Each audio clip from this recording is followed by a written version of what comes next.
Today's TrueFire artist spotlight is Samantha Fish.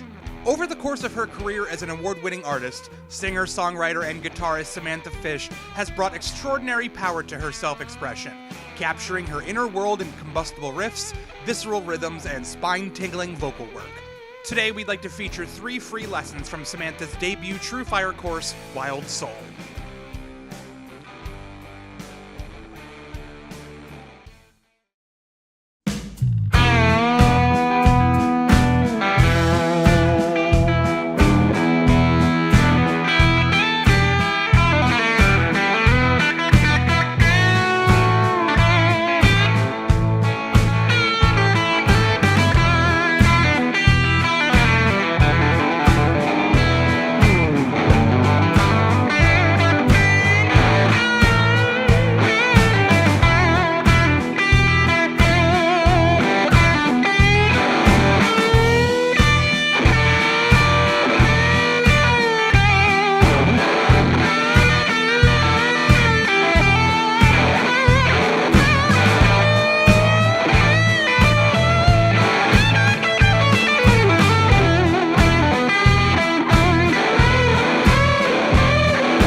In this next segment, I want to talk to you guys about riffs in songs, you know, how to create songs, how I like to create songs, you know, a good starting point.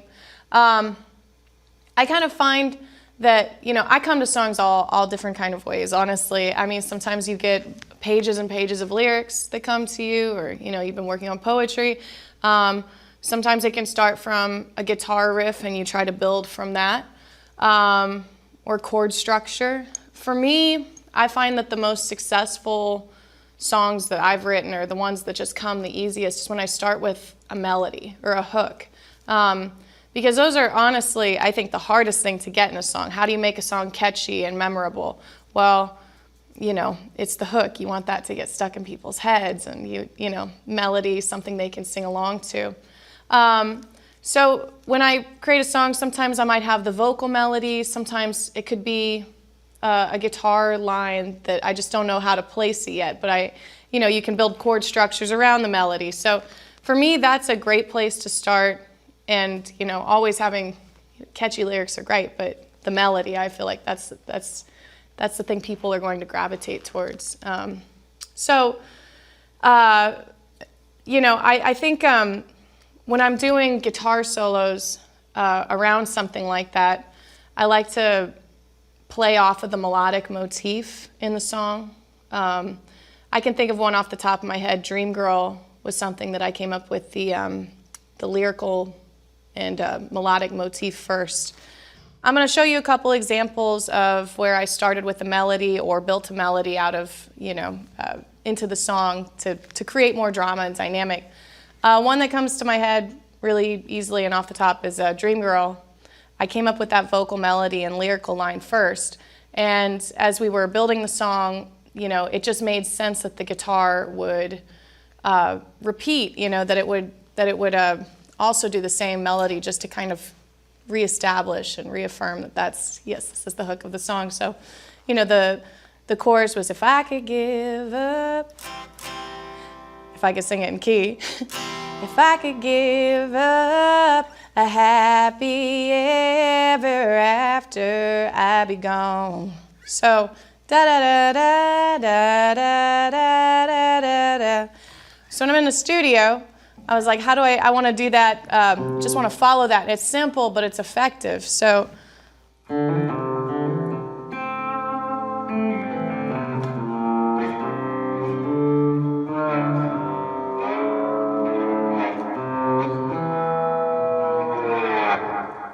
repeat a couple times.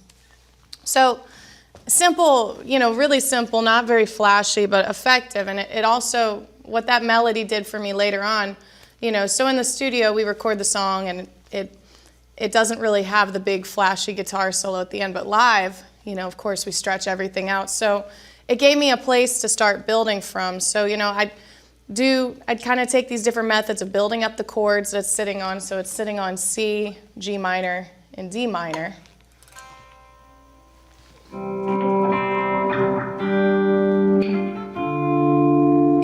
Back to C. Chords of the song. So just having that melody as something to build off of and to build up on.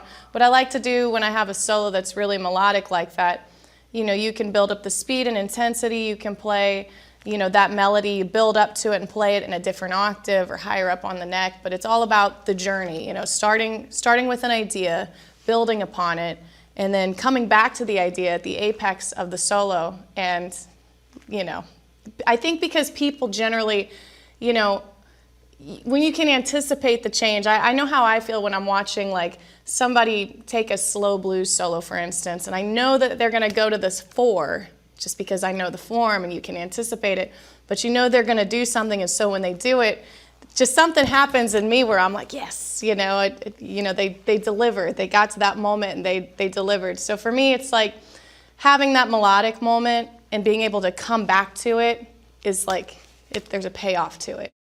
Another example of how I've used this in my live set, I wrote a song called No Angels from the Belle of the West record. It's kind of a simple blues song. And I solo over that in the show. We do have a C turnaround and an A turnaround back into the 1. But for years I just kind of would go and noodle around and not really know how to build it up on this one. So sometimes when you're soloing over just one single chord, it's helpful to create a melody that you can again revisit. And this was something that we started doing just kind of naturally. The band sort of fell into it. But there'd be this, and then I go.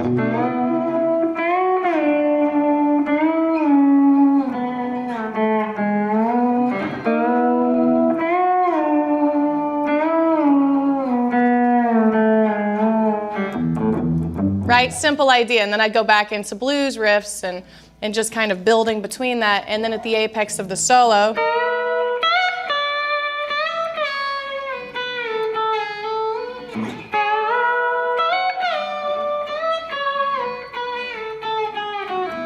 and the whole band would go into that with me. So it's like I'd set up the melody solo, the band would come in, and we'd go there together. And I don't know, it's just something that I've found, especially when you're soloing over maybe a simple change, just creating some type of melody that gives it a purpose and a dynamic, and you're going somewhere with it and you're saying something.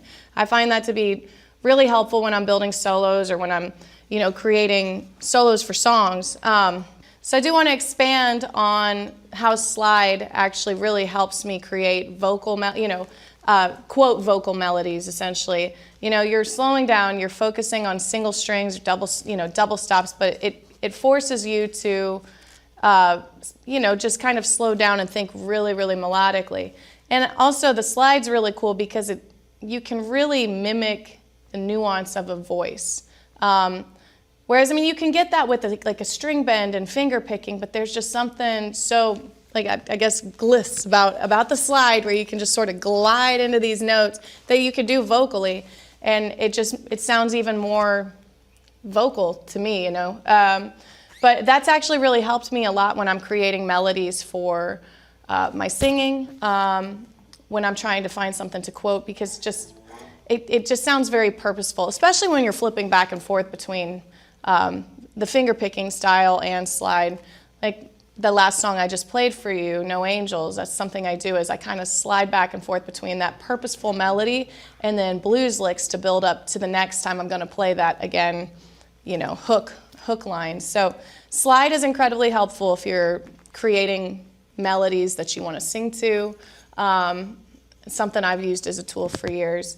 Something else that can kind of spark creativity for me is just setting out to write a song in a specific key. Like when I did the Wild Heart record, I was like, I don't really have any, I mean, I've got just a couple songs in F sharp, and for whatever reason, I wanted to challenge myself and have a song in every key. So this is the riff after playing around, you know, with the chords and the structure that I wanted to write around, which was pretty much this. Some rock chords. And I had a melody in mind. It was like, ooh, was kind of like the vocal melody I wanted to quote. So I needed a cool riff for the verses. And once I had the chorus that, my chest is pulling tighter, my heart can't open wider, do I have to leave for you to come around? I had that. I was like, I need some cool riff to really just, put it into this vein, this cool hip rock thing. So this is what I came up with. So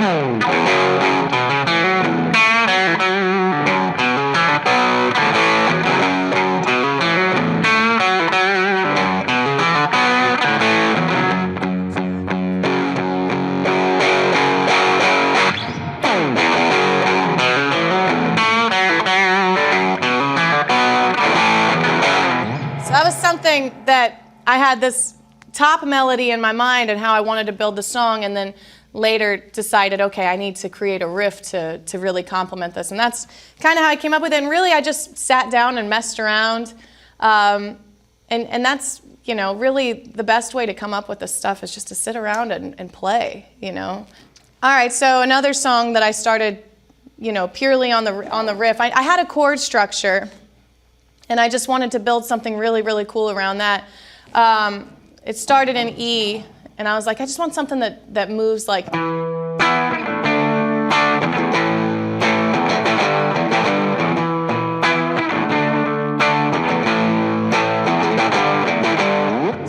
I knew I wanted to create something that moved like that was powerful and rocky and quick tempo.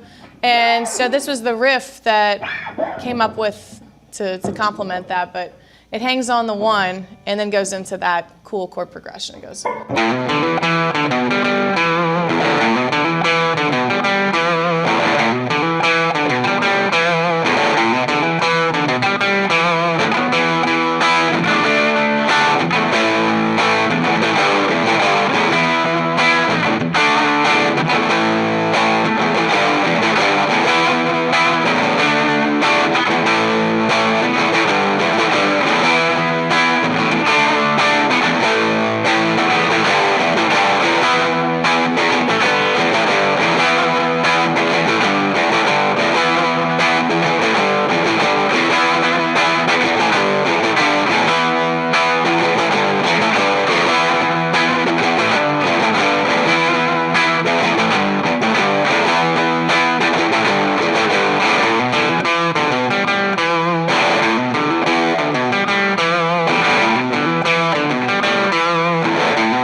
So to wrap up this segment, there's so many different ways to create songs and to come up with melodies. Sometimes I'll approach it from a vocal standpoint where I have the vocal melody and then I'll quote it again on the guitar just to re-solidify a melody. Sometimes it's with a really, rockin' or iconic riff that sets the song up. There's so many ways to create songs that are memorable. You just have to find your way. But melody for me has always been, hook and melody are key factors.